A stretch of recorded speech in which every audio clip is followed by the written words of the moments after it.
All right. Hi, everyone. I'm really excited to interview Alexandra Carlson, computer vision and robotics PhD student at University of Illinois. In this interview, you will get to know Alexandra's journey, her thoughts on AI, and how AI can be used in architecture. I was fortunate enough to attend the lectures by Alexandra in Digital Future Workshop, and it was quite helpful. So, without much ado, let's jump into the interview. Alexandra, can you tell us about your current projects and research interest? Yeah, so it's my research is kind of split into two different areas.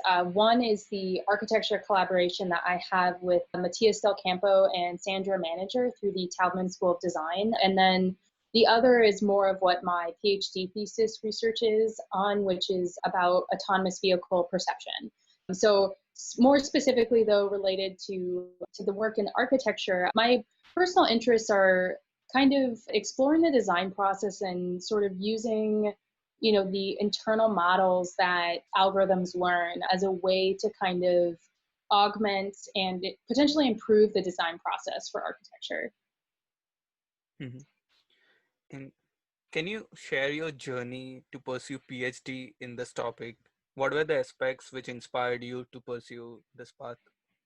That's a good question. I've kind of I've sort of jumped between a lot of different things. So in undergrad, I actually started out. I attended University of Chicago, which is funny because they don't have an engineering program or an architecture one that I know of. And I started out wanting to do physics, specifically nuclear physics. And so I spent a couple of years studying that, and then took a psychology class and sort of, had one of those epiphanies that I needed to switch majors. And so I actually ended up pursuing a BA in psychology and neuroscience in my last year there. And so coming out of that program, I knew that I really loved studying information processing systems, but I hated working with animal models. So pursuing robotics seems like the next kind of best the next best thing, where you have these systems that are, you're trying to kind of figure out very simplified ways of interacting, observing, and perceiving the world. And so that's kind of what had gotten me into robotics. And so I applied to kind of a mixture of neuroscience and robotics PhD programs at that point, and I was very thankful that University of Michigan gave me a shot and accepted me. And so I had started out wanting to take mathematical models that we use to describe activity within the human brain. So, models from computational neuroscience, and plugging them in as sort of the pseudo brains of smaller robots, and seeing how, kind of studying how learning impacts network structure. And that's sort of what got me into perception. And so I joined the Ford Autonomous Vehicle Lab in my third year, and have just kind of taken that and run with it. And it's funny because the way I got involved with architecture and design actually was because Matthias Del Campo had contacted the robotics department and had gotten to my supervisor, and my supervisor just said, "Hey, Alexa, why don't you kind of, it sounds like they might want somebody to come in and sort of lecture on deep neural networks and, deep learning in general and computer vision." So that was kind of how this collaboration was born. And so it was definitely something that I wasn't really anticipating or had thought of in the past as, a research avenue, but I'm really glad I've had the opportunity to be a part of it. It's been very fun. Do you find any cross-disciplinary application, like let's say from your undergrad in psychology and neuroscience, do you find any application in robotics or computer vision? Yeah, so one of the interesting things between neuroscience and artificial intelligence is that, or at least I should say in deep learning in particular, we in deep learning utilize a lot of the same terms from neuroscience. And so, kind of describing an algorithm as learning, for example, or as a more popular kind of deep dreaming, for example, these are all things that humans do, and so we kind of, that was actually one of the harder things for me to adjust to, is because I would say a word thinking, meaning something that was sort of different than what my colleagues would, kind of associate with that word. And so there's that kind of just direct parallel, is that I think deep learning and artificial intelligence are sort of following in the footsteps of psychology and neuroscience. And it's kind of exciting to see that. We're sort of probing these networks in kind of similar ways that we might probe humans, and kind of to understand how the inner workings of the brain. And so there are, kind of experimentally those parallels between the two fields. Since you switched career, and what were some challenges you faced as a beginner in when you started your PhD? Yeah, so I had actually never taken an engineering course before grad school. I had taken physics courses before and math courses, but nothing had really prepared me for working directly with hardware and trying to not only debug software, but hardware at the same time.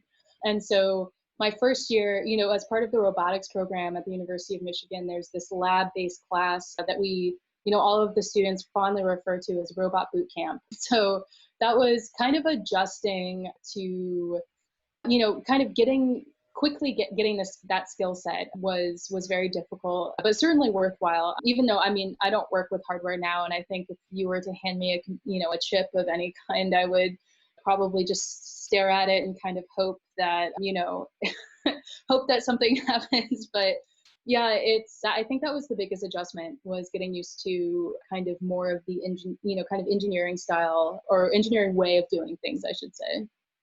Mhm. Now we will dive more deeper into your professional work.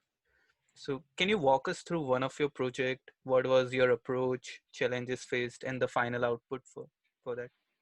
Yeah, so one of my favorite projects that I've worked on with Matthias and Sandra, we've called Imaginary Plans. And we started out, we wanted to see if it was possible for a network to generate plans. And we specifically were focusing on more of the creative aspect of, can we have an algorithm generate a novel floor plan as opposed to something that was necessarily optimized or functional or could be constructed.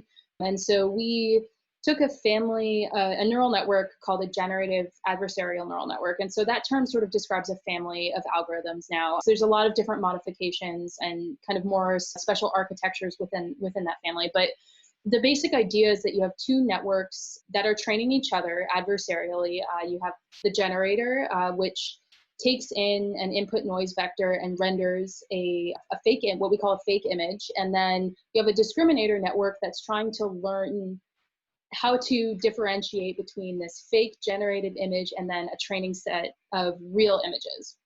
And so, each network kind of has a different goal, but they both want to trick each other. And so in doing so and training these two networks in this way, the generator produces more and more realistic images, whereas the discriminator kind of learns more and more detailed pixel patterns to associate with real images. And so it's a really cool idea, and training paradigm. And it's probably one of the biggest ideas in deep learning, I would say, in recent history. And so we wanted to see if we could take sort of this type of network and generate what we would, as humans would say, is a creative floor plan. And so, one of the biggest problems, though, is that this type of network learns pixel information. It learns to predict pixels, not necessarily symbolic information. When we as humans look at floor plans, we see kind of what is captured by the pixels. We see a room, not just, a bunch of values of 255. And so that was something that we weren't really sure how the network would handle it, because we didn't want to inject any constraints outside of sort of creating a very curated data set.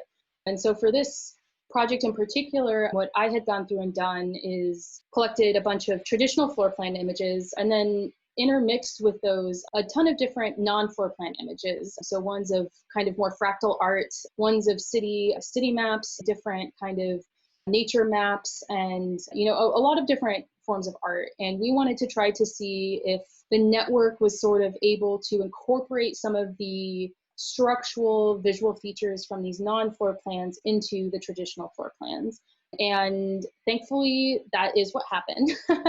And we were able to create kind of very alien looking floor plans. And so I mean, they're very visually striking. One of the problems that still remains that we're actually submitting a paper to this year's Acadia as, proposing a solution to it is how to kind of now, once we're able to demonstrate that we can create sort of stylistic mashups between floor plans and non-floor plans using this family of networks, how can we actually inject constraints of the real world? So constraints that, windows should exist, doors should always connect to rooms. And so that's kind of where the project is now. But yeah, it was, I think the biggest challenge though is that as we were writing this paper, we were really struggling, I think, with the resolution of the images produced. There's a huge kind of computational constraint of training these networks. And we, unfortunately, at the time, were not able to get images generated that were larger than 512 by 512, which for designers is sort of scandalous.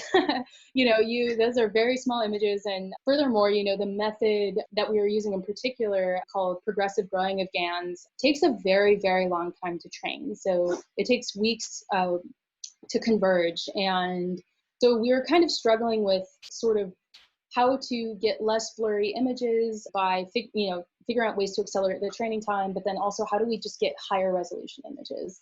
And I think that, that's also sort of one of the avenues of future research is this sense of, how do we get larger and larger resolutions. I see. That's quite interesting. I feel sometimes there is a challenge in AEC industry that the data set is not available for free. I'm curious to know, how did you generate those data set? Was there any image scraping technique or? So I used an Alexa, i.e. myself. I actually went through, so we were getting up close to the deadline that we had wanted to hit. And this project had gone through a variety of different iterations, and we had tried a variety of different methods. And we had kind of, sat down and said, this is, kind of rethought what we wanted our goal to be and kind of what algorithms we had available to us. And so when we, once we had kind of decided to transition into using GANs, it was sort of okay, in the next 2 days, we can collect our data set and then we have to get it training, just given kind of the anticipated training time. And so, yeah, I just sat on, I made sure that I had the right permissions in my Google image search, and I collected the data set. It probably took me about 6 hours to do classification data, or I should say data sets where, you just have very simple labels like floor plan or non-floor plan are fairly easy to collect, and they definitely take the least time to do. So we kind of lucked out in that regard. But yeah, there's definitely, annotation cost is a huge problem, I think, both in architecture and as well as my field, or I should say autonomous vehicles. And yeah, that's also kind of a future challenge, is sort of getting access to not only images, but also kind of the semantic labels that we want for images.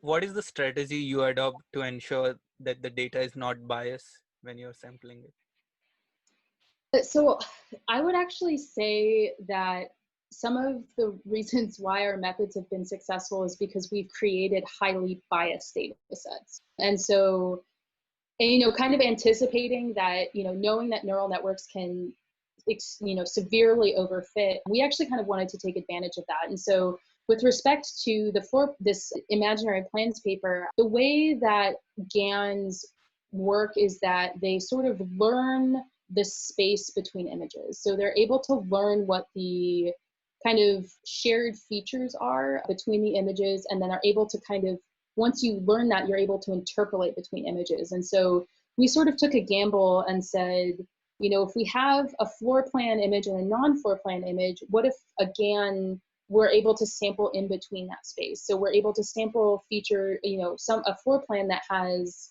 the traditional kind of wall, visual features that you would expect, like walls, but also maybe, interesting like cellular structure that would, rooms would kind of look like cells or whatnot. And so that was just sort of a guess that we had, and sort of it did guide kind of that intuition about how GANs learn guided how the data set was collected, because we chose ended up choosing non-floor plan features that had a lot more geometric structure to them, I think, than, normal, like if I were to just randomly, choose any art image. And so we did kind of benefit from, the fact that neural networks can be, data sets can be very biased.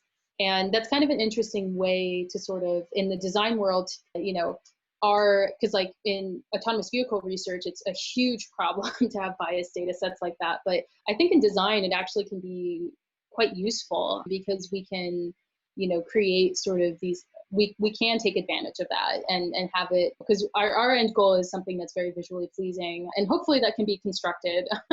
And so I think it's something that, can definitely work in our favor. Mhm. Based on your experience of working with architects, what do you think are the roadblocks in AC industry to adopt I this? think Yeah. So I think that there's a lot of concern, I think, about the idea of agency, sort of, there's a fear that, by incorporating artificial intelligence into the design process, that it will remove the architect from the design process. And I think that a better way of looking at it, especially given sort of the pros and cons of these methods and how they work, is that, we can leverage neural networks to kind of interpret the world and see it in a new way. There's the fact that neural networks can outperform humans on some tasks suggests that they're learning visual features that we might, that we can't really identify or recognize because they're not the same ones that we have. And so actually, I recently heard, I believe Neil Leach from Tulane University said this, that, it's really, architects should use AI as a muse, and I really liked that idea where, it can kind of be, I think at this point in time, be inspiring. There's not, I think we're not at a point yet where we have a generalizable artificial intelligence that can operate, in any realm, in any field. And so we are able to kind of approximate, perception, though, for example, or, other processes. And so we can kind of use that again for inspiration. And so I think that, there's that where I think that, this concern about agency, it's a very legitimate one, and I think it's important to discuss it, and because that discussion will kind of guide how artificial intelligence is sort of brought into the architecture field. I think the other issue is just kind of incorporating, kind of showing architects that coding is not scary. And so I think that, like one of the things with the studio that I've been co-teaching with Matthias and Sandra is, really showing students, like, it might seem scary, but you can do it. It's totally possible. Like code, computer, you guys can learn computer science. And, the way that we've set up our course is to really try to promote the success of students kind of getting, their hands dirty and doing a little bit of Python coding and TensorFlow coding. And so I think, once computer science skills kind of become more prominent in curriculum throughout architecture departments, I think that will really help a lot. It will kind of be a lot more empowering, I think, for students, especially to incorporate, kind of, and, once you gain these skills, it becomes a lot easier to kind of look at and see how to kind of incorporate artificial intelligence into your own design process, to the extent that you want it to be present. Mm-hmm. From your experience of teaching architects in studio, so I have a limited exposure of using style transfer for architecture inspiration and design. I'm curious to know, how would you categorize good AI versus bad AI represented design in your studio? That's actually, I don't know if I have a good answer to that one. I think that I often, so since I haven't gone through formal design training, I think that my eye is very different. Like for what I find to be pleasing or not pleasing is very different. And so often what I'll find is, if myself, Matthias, and Sandra are reviewing students' work, the things that I think look really cool are not the ones that Matthias and Sandra think look really cool. And so usually with that, though, I think that's one of the cool things, though, about being part of this, is that I've been able to kind of start honing my own design sensibility as well, and kind of start, gaining the vocabulary that I need to kind of have a better kind of, or I should say more discerning look at these things. And so I think, yeah, I mean, so I guess there's that aspect of good and bad AI. And I mean, I guess what's hard is kind of more in the more literal sense of like good application or bad application. I'm not really sure if there's, if that's, one way of applying a certain algorithm is better than another, because I think since the field, kind of the intersection of computer vision, AI, and architecture is so young, that really anything is possible. And we're at such a nascent stage that, we can kind of, like, I mean, obviously physics is important, the real world is important, but it's kind of fun because we can sort of forget about those things and just try to see what is possible. We're learning what's possible with these algorithms. And so I think usually if students ask me, oh, is this a good idea to do this? I'll say, yeah, you should try it and see what happens, because we're still very much in the discovery phase. And so, yeah, right now I'm not sure if there's, I mean, I think there's ways, like really what I try to impart upon my students is, conceptually understanding the algorithm so you know what's happening. And, even if like if a student is using a generative network, for example, in a way that's completely different than what I would normally use it for, I would say, okay, as long as you understand the concept and you're able to explain and motivate why you've used it in this way, then, why not? So I think that's sort of, yeah, how it goes. Mhm. Can you share some examples how AI can be applied in architecture? So we've had some very interesting projects over the last 2 years in the studio. And so some of them, one in particular in this last studio, they took a generative adversarial neural network that transformed input sentences into images. And so what this group did is they would create images for letters, like the letter S, or they would create images for grass. And then they would use, multi-view reprojection to get 3D models out of this. And they actually used this method to populate a city block. And I thought that was a very interesting and kind of inventive way of using kind of, jointly using language and vision in the design process. Another group that I worked particularly closely with, actually, we developed an optimization framework where it would take in an input mesh, and you could specify desired silhouettes for the mesh, and then also desired acoustic properties for the mesh, and our optimization framework would transform it, and you would get the output would be the interior of a concert hall, a novel concert hall. And so there's a lot of different kind of cool things that you can do. Pretty much sky's the limit, I think. A lot of groups also kind of stayed more in the kind of neural style transfer realm, which is sort of what, has been popularized by like Google, and would take, they would spend a lot of time kind of looking through different images and trying to find ones that created very interesting transfers, and then kind of doing some clever work again with usually with reprojection techniques to get it into 3D. And so I think, yeah, there's a lot of opportunities for, a lot of different algorithms. There's a lot of things we haven't tried yet that I'm hoping I see in the next studio that we teach. So. Mhm. A statement by Cedric Price: technology is the answer, but what is the question? I want to know, what is the question you are addressing?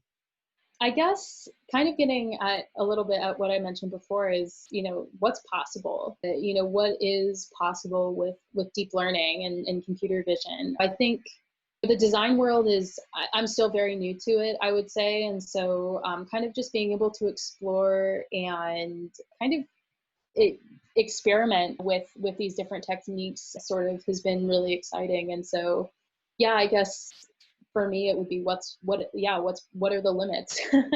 Let's find those limits. Mhm. What are some upcoming projects you're working on? So right now, we are extending kind of this imaginary plans paper to have physical constraints built into the learning process. And so that's a current project that we're working on. So we're hoping to be able to still take advantage of sort of these style mashups that we're able to create using generative networks. We're hoping to maintain that, but also really control sort of more, get kind of realistic floor plans that can be constructed. And so we're working on that currently. And then extending sort of this project that I mentioned that is using an optimization framework to create novel concert halls. We have been using a kind of a newer family of, or I guess relatively newer family of neural networks called graph neural networks that operate on 3D objects, so specifically meshes. And we're working right now on kind of figuring out what they learn and then how we can leverage that to do mesh editing. And so that's a current project. And we're looking at ways, we've been collecting a variety of different data sets actually that are more of the neuroaesthetic flavor, where we are taking a bunch of different models and labeling them as, pleasing or not pleasing. And we want to see if we can actually learn that function, if that function is possible to learn with a graph neural network. And so, yeah, that's where we are right now, is sort of, we have our hands both in the 2D realm and 3D realm. Mm-hmm. If you have unlimited budget and no deadline, what kind of research you would like to work on? Oh, well, it would probably be continuing what we're doing right now. I think that looking, as interesting as it can be to operate on and work in the image realm, I think 3D is definitely sort of the holy grail. And it's been very interesting so far to kind of see the differences between how 3D networks and 2D neural networks learn. And, I think that being able to contribute to kind of sort of the knowledge base that the field has right now on that would be really exciting. And so, and I think that's another reason why, it's so much fun to do work in this area, is because things are so young. There's just so many opportunities, there's so many questions to answer about how to do design in pure 3D. So yeah, it's exciting. The projects that we're working on are super cool. I see. What are some emerging trends in the field of AI which an architect should keep an eye on? Well, certainly graph neural networks, I would say. I think that often, like, especially in the computer vision field, we've cared a little bit more about point clouds, just because they're with LiDARs and whatnot. That's, it's easy to collect data. Well, assuming you have a LiDAR, it's easier to collect 3D data of a scene using that. And I think with graph neural networks, it's been kind of more, they're up and coming, I should say. And so that's definitely something to look out for. And then there's been a lot of really fascinating recent work about trying to figure out how to kind of control generative adversarial networks in the same way that you would control a renderer. So one of the problems with generative adversarial neural networks is that you can't tell it to render an image of a face looking in one direction or the other. You can't specify pose, you can't specify lighting direction, kind of things that you would expect of a traditional graphics renderer. I mean, the benefit of using GANs is that they're able to capture a lot of real world pixel statistics that renderers cannot. But I think there's recently, and especially in a few vision 2020 vision conferences, there's been a lot of interesting work taking pre-trained generative adversarial neural networks and kind of exploring how to control that process and kind of inject human interpretability, I should say, into the rendering process of GANs. So I would definitely, that's also a very interesting area that I think for architects in particular would be very interesting.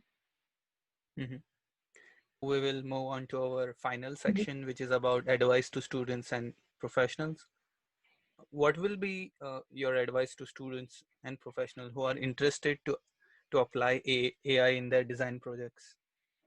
I would say it's totally, my advice would be to kind of start playing around with code. I mean, I guess the kind of step zero though would be, and this is the way that Matthias, Sandra, and I started our very first studios, having students go on to web interfaces like the one for Google Deep Dream and Deep Style that, kind of play around and get a sense of how the tool works and kind of what's possible. And I think kind of using those kind of interactive tools to build a conceptual understanding is really important. And then, step one would be then to start venturing into kind of the code itself. And I mean, one of the things that we've done is we have a code repository for our class, and that's also what we used in Digital Futures. That makes it very easy for students to interact with the code, on a cloud computing server.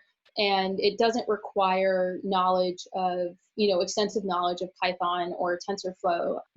And so I would say kind of starting to explore in that area and kind of getting a little bit more and more comfortable with sort of, using cloud computing servers, which are huge assets, very, very useful. The one that we use is Paperspace. I can't recommend it enough. And, kind of like, don't be afraid to get your feet wet is the advice I would give. And, there's a lot of really incredible tutorials out nowadays about both the sort of conceptual and actual implementation for things like style transfer, deep dream. And I would just say read as much as possible and just, kind of throw yourself at it. And don't be afraid to contact people within, the vision field or to apply for workshops like Digital Futures, because more often than not, we're all here to learn. And so it's just, I would say, yeah, throw yourself in it, get your feet wet. Yeah. Don't hesitate.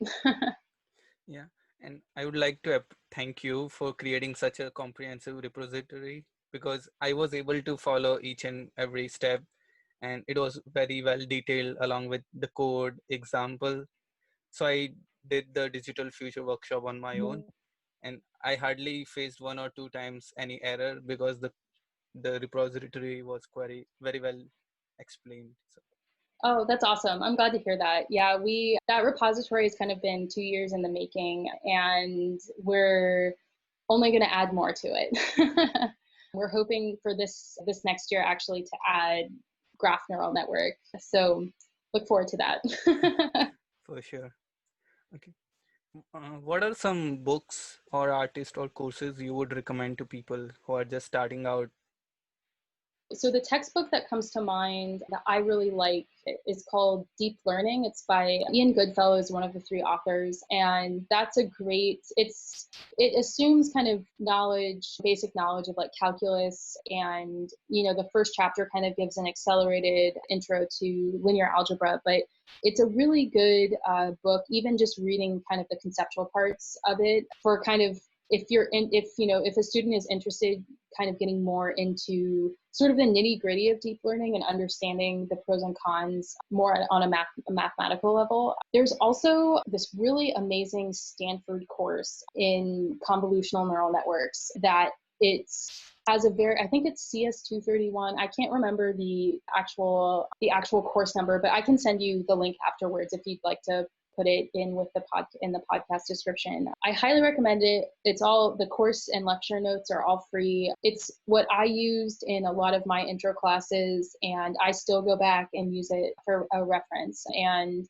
it's just the way that it's written. It's very easy coming from, I guess I came in with a math background, but I would say it's not written for somebody who knows a lot of math. It's written to kind of very much introduce topics, at a very base level in deep learning. So, and then I think in terms of like more philosophical AI, Margaret Bowden has a great book. I think it's just called Artificial Intelligence. That's a pretty quick read. And that really kind of discusses the idea of like how to think about, how do we assess algorithms' creativity? How do we define creativity, and how do we define intelligence? And I think it's very useful kind of, she makes a lot of really good points, especially in the context of discussing like how humans have agency now if we're incorporating artificial intelligence algorithms into the design process. So I also really like that one too. In terms of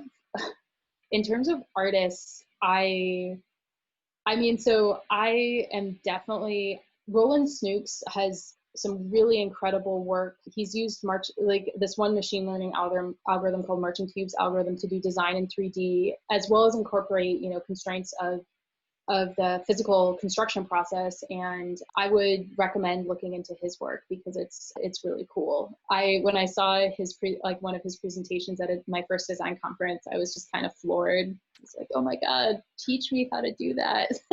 It's so cool. So yeah, I think checking out his stuff would be certainly worthwhile. Sure. I'm curious to know what was that realization moment in which you thought, okay, AI or ML can be a game changer. Oh man, I guess for me, so there was this one paper that I read. My last year of undergrad, I was doing work with a computational neuroscience lab, as well as attending lab meetings and doing kind of more of a literature type of guided reading class with a biopsychology professor. And she recommended a paper to me that I'm embarrassed that I can't remember the author's name, but it was about taking a randomly connected neural network, not the kind that, not a convolutional neural network. It was a model. They were modeled more closely to sort of how the actual neurons in the human brain work. So they're leaky, integrate, and fire neurons. So there's actually a mixed, nature to the network. And they had a small humanoid robot. This network was the brain, and it was, again, randomly connected. So there was no information encoded in it. They had the robot interact and just with its environment and pick up boxes and set it down. And then after the fact, they went through and kind of dissected what the network looked like. So they wanted to see if connections between certain neurons had gotten stronger, or if there's any structure to the network. And they found that there was a hierarchical structure that had kind of manifested from the learning process, motor learning process. And that was when I was like, whoa, that's really cool. Like, I don't have to work with animal models. I can work with robots. And that was the paper that got me interested in robotics. It was just so impressive that, we were able to emulate, or not, emulate's a very strong word. We were able to sort of capture and mimic a, simplified version of the human brain. And yeah, it was just so awesome. That's definitely what got me into this field, was that I believe actually his name's John Tooney, this researcher who did this work. And so he's a neuroroboticist, and yeah, it was amazing. It was really cool. Mhm. So, how can our listeners follow you and your work? Oh, that's a good question. I'm one of those people that's really like a very old person trapped in a young person's body, because I don't have social media accounts. But Matias Del Campo and Sandra Manager both are very active on Instagram as well as Facebook. And they post regularly. I know for our Digital Futures workshop, it was live streamed through Facebook, and I believe the lecture videos are going to be put on YouTube in the next few weeks. And so I would definitely keep your eye out for those. We do a studio every year, and we have a studio website, so that's going to be coming out very soon once the fall semester starts. And yeah, we also are going to be, like I mentioned before, there's several papers that we're going to be submitting to Acadia this year. And so those are also something to keep your eye out for, because one is going to be on graph neural network. Yeah. Thank you, Alexa, for sharing your thoughts. I had a great time. Oh, thank you. Yeah, I'm glad. This was a wonderful opportunity. I'm glad that we had a chance to talk.